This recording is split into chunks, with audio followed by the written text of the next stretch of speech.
usa uma palavra um pouquinho diferente do que essa? Para a gente entender melhor o que está dizendo. O que é transpassar? Quem tem a nova tradução internacional? Nova versão internacional. Transpassar. O que é transpassar? Se você ler a tradução em inglês, diz piercing. O que é piercing? Perfurar. Né? O que é piercing? Quem é que tem perfurar? Perfurar. Deus está falando, vocês vão olhar para mim a quem vocês perfuraram. Quando foi que Deus foi perfurado? Quando ele foi crucificado. Quando ele foi crucificado, ele foi perfurado. Então, olha, leia de novo agora o versículo. Sobre a casa de Davi e sobre os habitantes de Jerusalém derramarei o espírito de graça e de súplicas. Olharão para mim, a quem transpassaram, e o prantearão como quem pranteia por um filho único, e chorarão amargamente por ele, como se chora pelo seu filho. Isso se vai se dar quando no futuro? Quando se derem conta de quem era aquele que foi transpassado. Mais uma profecia de Isaías, de Zacarias, desculpe. No versículo 9, capítulo 9, versículo 9. Será que eu marquei isso certo? É isso mesmo. Capítulo 9, versículo 9. Uma do futuro, uma do passado agora. Ó, alegra-te muito, ó filha de Sião, exulta, ó filha de Jerusalém, vê, o teu rei virá a ti, justo e salvador. Quem virá a ti? Rei. Teu rei virá a ti, justo e salvador, humilde, montado em jumento, num jumentinho, filho de jumento. Se você, Deus queria que você marcasse bem o negócio do jumento aqui. Quantas vezes ele fala no jumento? Não era para errar. Não é cavalo, é jumento. Não é égua. É jumento. Deus estava sendo enfático para não ter engano. Como é que Jesus entrou em Jerusalém? Entrou em cima do jumento. Para não ter erro. Miqueias, capítulo 5, versículo 2.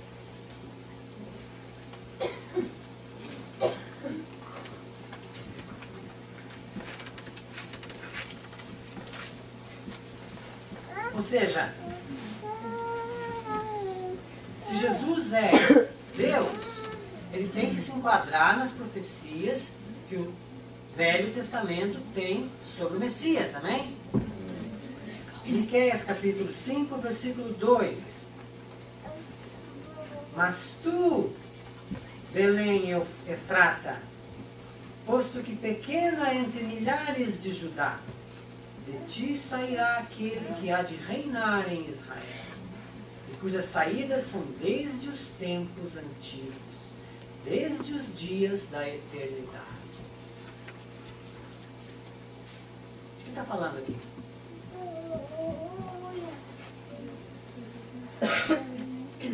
Está falando de Belém, uma cidade entre as muitas de Judá. Está dizendo que dessa cidade de Belém sairia alguém cujas saídas são desde os tempos antigos. Na verdade, desde a eternidade. Quem é esse que é eterno que sairia de Belém?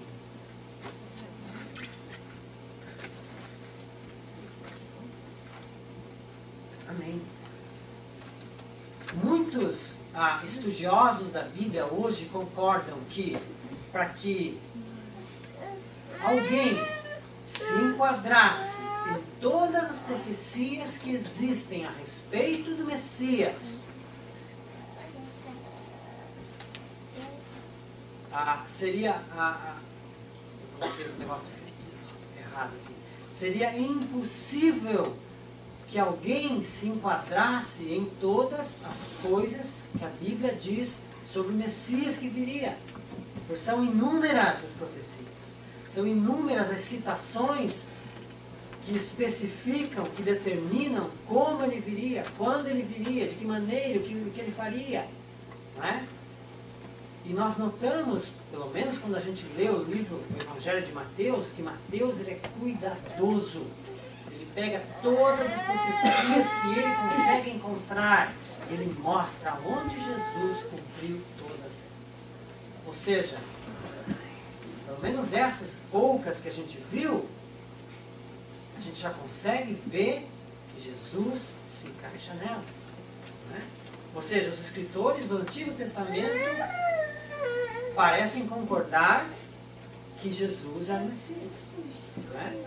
Eles apontavam características de que esse Jesus que veio cumpriu todas elas. Amém? Agora vamos olhar para que os escritores do Novo Testamento falam. Algumas coisas para mim.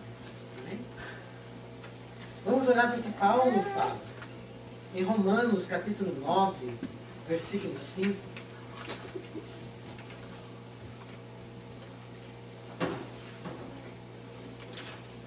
Há uma profecia também bem interessante, mas nós não temos aqui meio de... Eu não tenho meio de mostrar para vocês como ela realmente, fantasticamente, nos aponta a data que Jesus morreu. Mas se você tiver tempo e quiser pesquisar sobre isso, pesquise Daniel, capítulo 9, versículo 25. Lá Deus diz assim, desde a primeira ordem que seria dada para a reconstrução de Jerusalém, 69 semanas se dariam, 69 semanas de anos, se dariam até que o ungido, o que quer dizer ungido em grego? Cristo. Né? Até o ungido fosse cortado. Ou seja, se você calcular, desde a data onde essa ordem saiu, que foi dada lá por Ciro, rei da Pérsia, se você calcular quanto dá essas 69 semanas de 7 anos, que seriam 483 anos, isso vai te levar lá para 33 depois de Cristo, onde o ungido seria cortado de dentro dos homens. Amém? Mas nós vamos olhar no Novo Testamento agora. Romanos capítulo 9, versículo 5. Vamos ler o 4 também, para a gente entender melhor do que Paulo está falando aqui. Paulo está falando de uma escolha soberana de Deus. Então no versículo 4 ele diz assim: são israelitas, pertencem-lhes a adoção de filhos por parte de Deus. A glória, as alianças, a lei, o culto e as promessas. Deles são os patriarcas, e deles descende Cristo, segundo a carne. Vamos parar aí só um pouquinho. Cristo segundo a carne. Deles descende o Cristo segundo a carne. Está falando do povo de Israel, não é verdade? Se você estivesse falando do Everaldo Dranca, não teria necessidade de você dizer e usar a expressão segundo a carne. Por quê? Porque quando você fala a respeito do Everaldo Dranca, já está subentendido que ele só tem uma descendência. Então você não precisa mencionar. A descendência do Everaldo é brasileira e com algumas raízes alemãs, polonesas, por parte do meu pai, da minha mãe. Então, não precisa mencionar segundo a carne. Por que ele menciona aqui segundo a carne? Quando falam de Cristo. Porque o Cristo, ele teria duas descendências. Duas descendências. Segundo a carne, ele descende de quem? Segundo a carne, ele descende de quem? Davi. De Israel, do povo de Israel. Né? Agora, a outra descendência dele é divina. Não é? Olha o final do versículo agora. O qual é sobre todos. Deus bendito eternamente. O que Paulo fala então desse Cristo? Esse Cristo, ele é Deus. Não é? Não é isso que ele fala? Olha no versículo.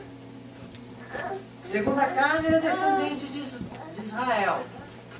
Mas ele termina o versículo dizendo o quê? Ele é Deus.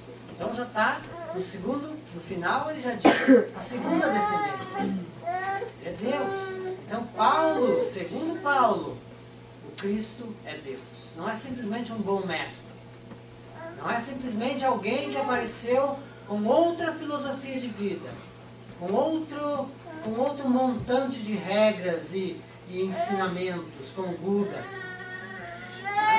Não é alguém que apareceu com uma nova maneira de viver. Ele é Deus, segundo Paulo. Segundo Paulo, ele é Deus. Vamos ver ainda, segundo Paulo, Colossenses capítulo 2, versículo 9.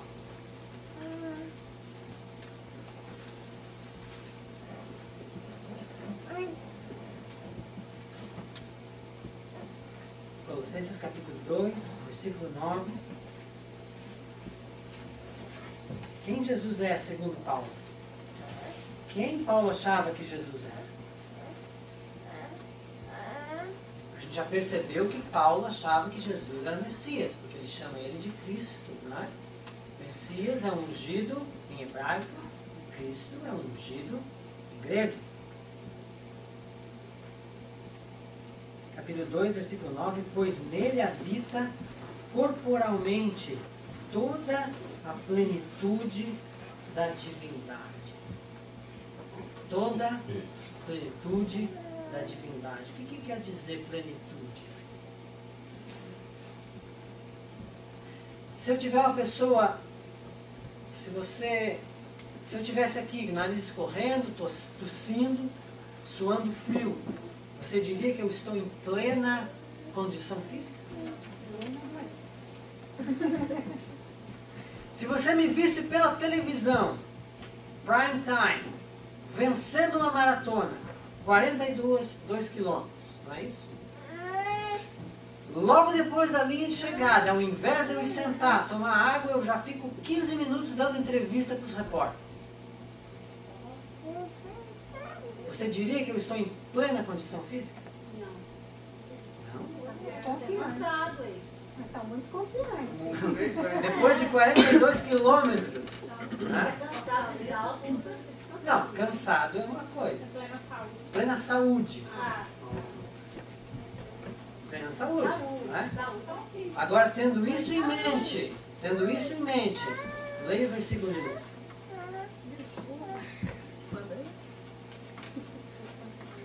Paulo, em primeiro lugar, Paulo está se referindo a quem quando ele fala isso aqui?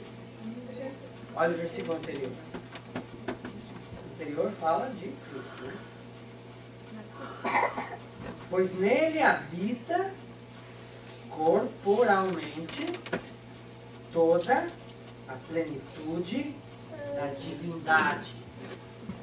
Quando Paulo fala divindade, ele está se referindo a quem? A Deus. Então o que Paulo está dizendo aqui? Que em Cristo, ou seja, a gente já sabe que ele está se referindo a Jesus. Em Cristo habita corporalmente toda a plenitude de Deus. O que Paulo está falando aqui? É complicado, tá?